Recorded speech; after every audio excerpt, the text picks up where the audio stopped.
Welcome everyone to the George Washington and Jefferson National Forests here in Virginia. Today we're going to be showing you some of the coolest waterfalls and other mountain scenery in this area. Look who I'm joined with. This is Evan. Hey. Really excited to do here, but I'm just amazed by the destruction of the forest from Hurricane Helene here. That's just...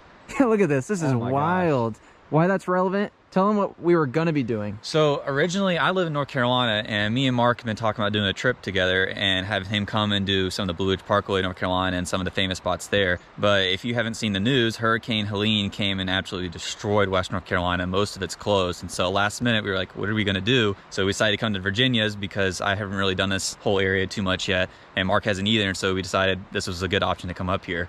Yep, so for the next couple of days, we're going to be exploring all sorts of places around Virginia, as well as West Virginia, which is another state I absolutely love for scenery. So this is going to be really cool. We're going to start here at Cascades Falls. Let's head on in. The George Washington and Jefferson National Forest is an administrative entity combining two U.S. national forests into one of the largest areas of public land in the eastern United States.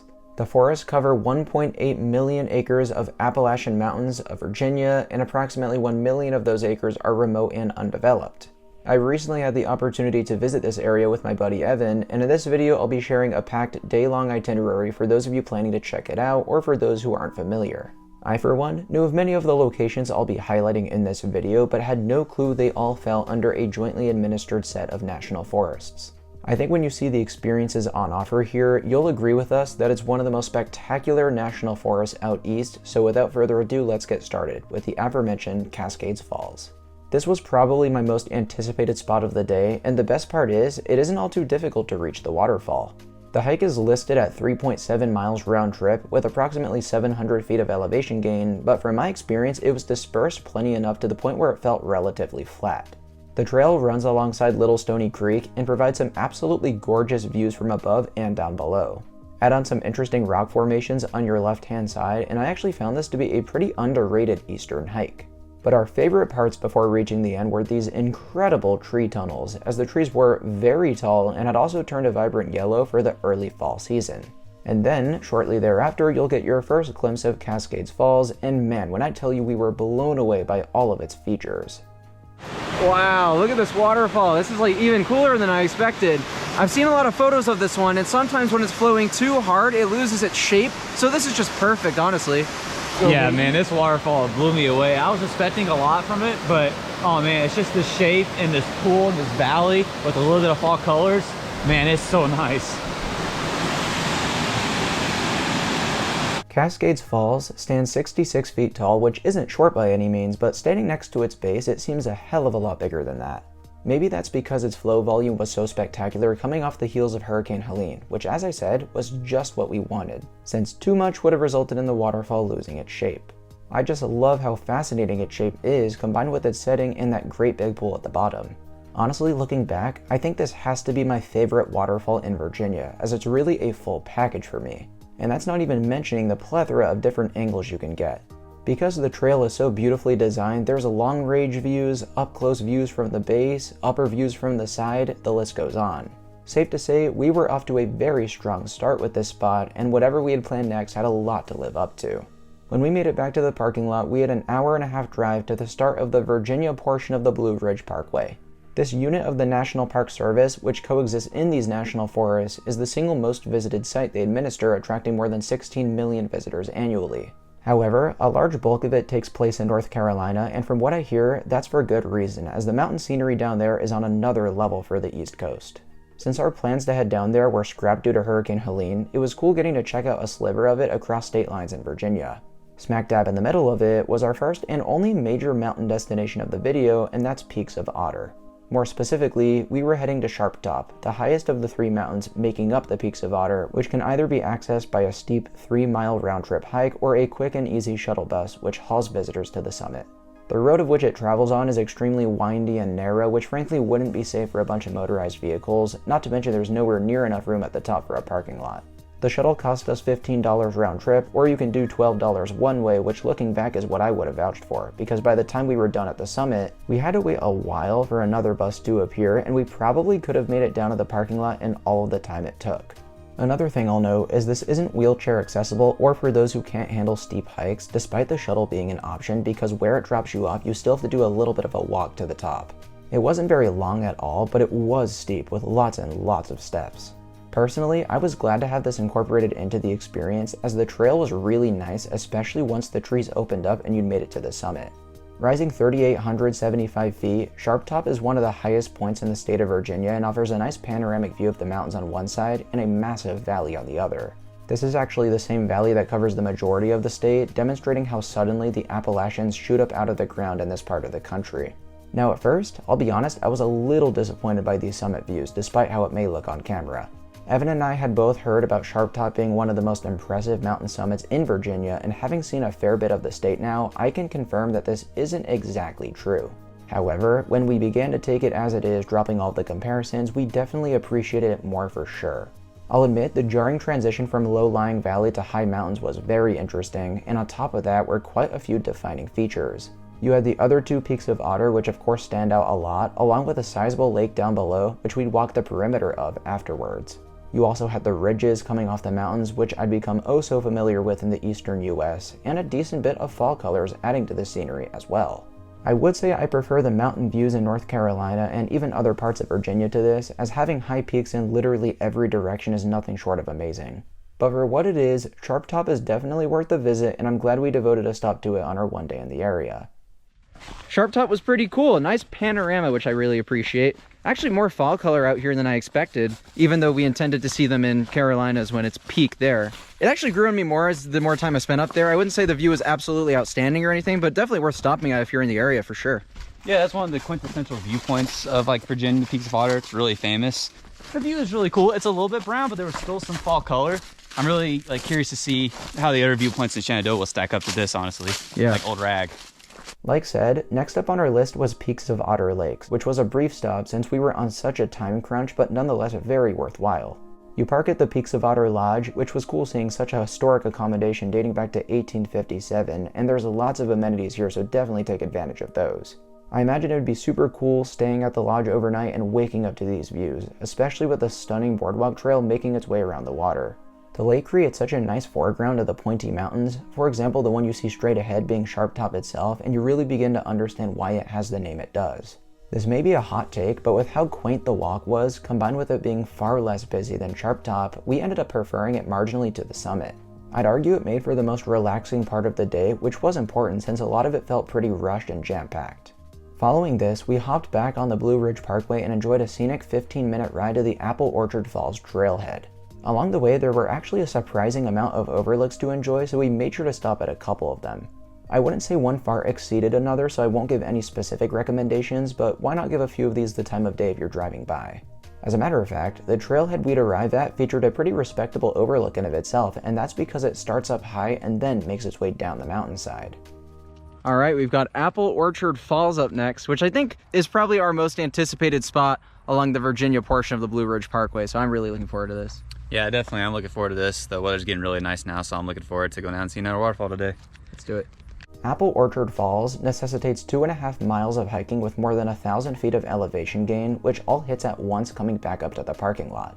I'll admit that ascent was surprisingly challenging, and despite how pleasant the forest was along the way, the fact that there was no scenery change made this hike feel a little bit stale. Wow, some more storm damage. Look at that.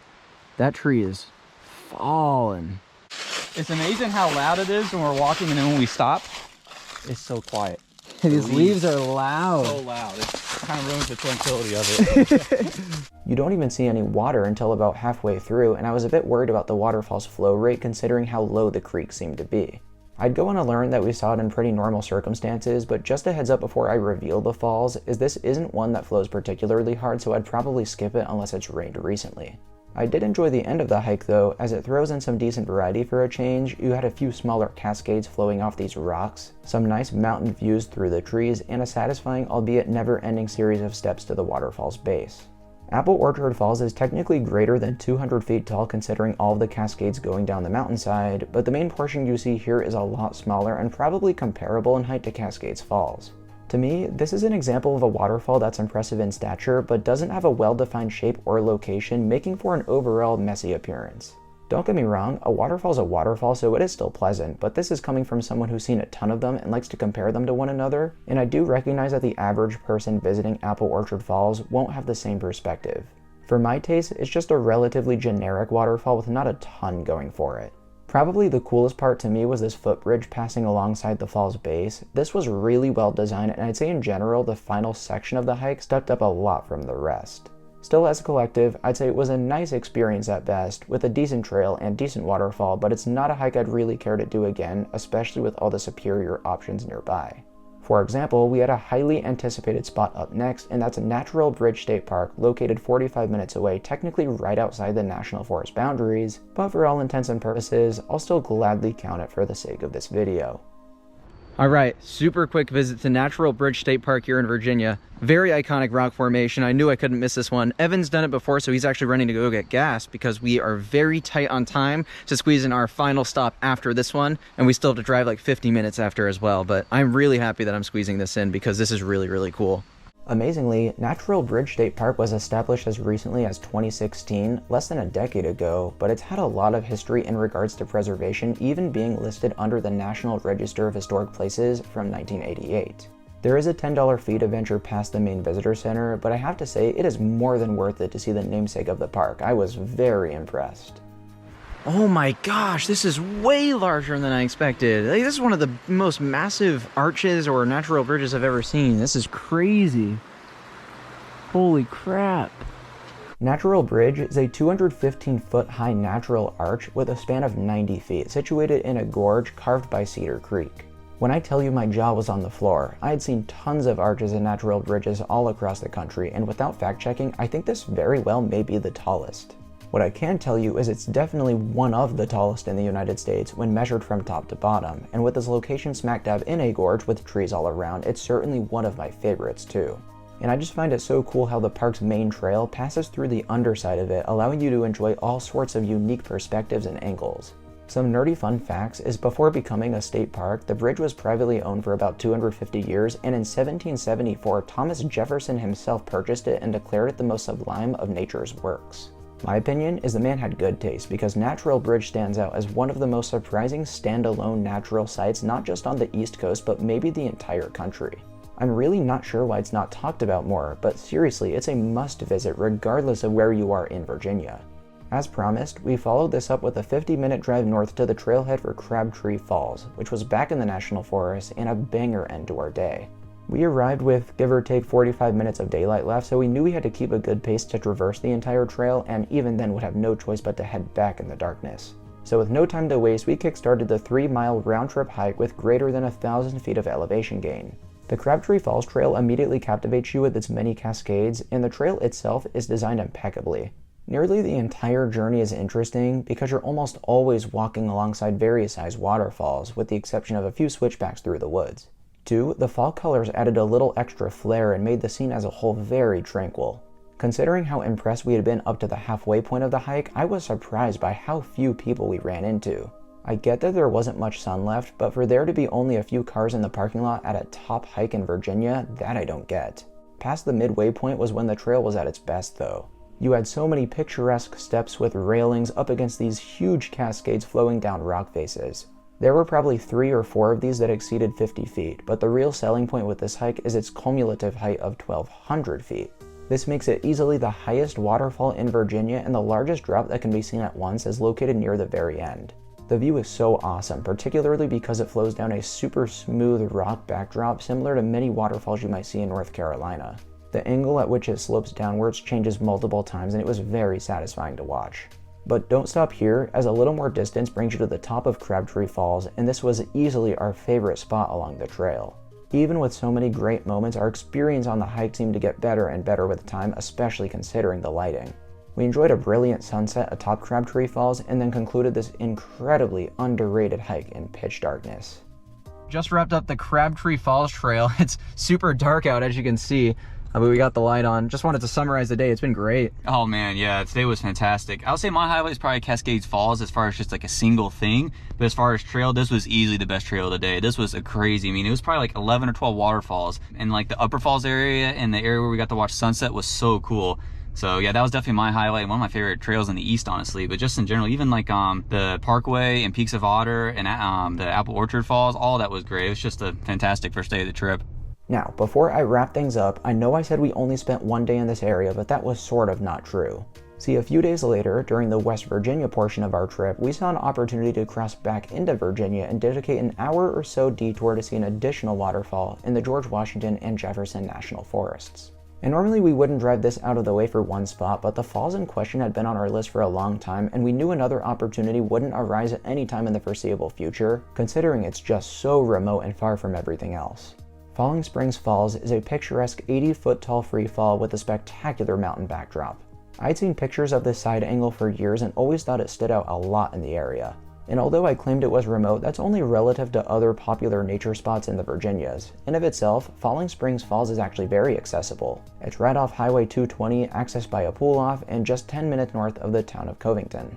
As its name implies, the waterfall is spring-fed, meaning it almost always retains the same flow rate. For us, it was a very satisfying amount of water, and like advertised, the backdrop and angle at which you view it from was breathtaking. The only downside in our opinion was that you couldn't get down to the base of the fall, so that really would have put the spot over the top for us.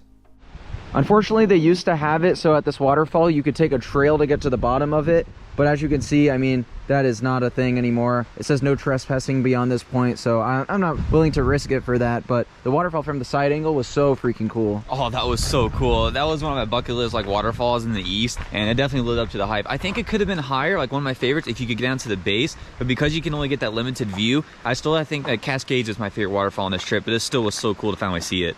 With all that said and done, hopefully we've convinced you that the George Washington and Jefferson National Forests contain some of the best hidden gems out east. I had an absolutely amazing time with Evan, and in the next video we make our way north to Shenandoah National Park, tackling its most impressive mountain hikes and overlooks. Be sure to give me a like if you enjoyed this video, subscribe to Travel Dash for more content like this, and leave a comment letting me know if we missed any spots in the area. Thank you so much for watching, and I'll see you in the next one. Bye guys.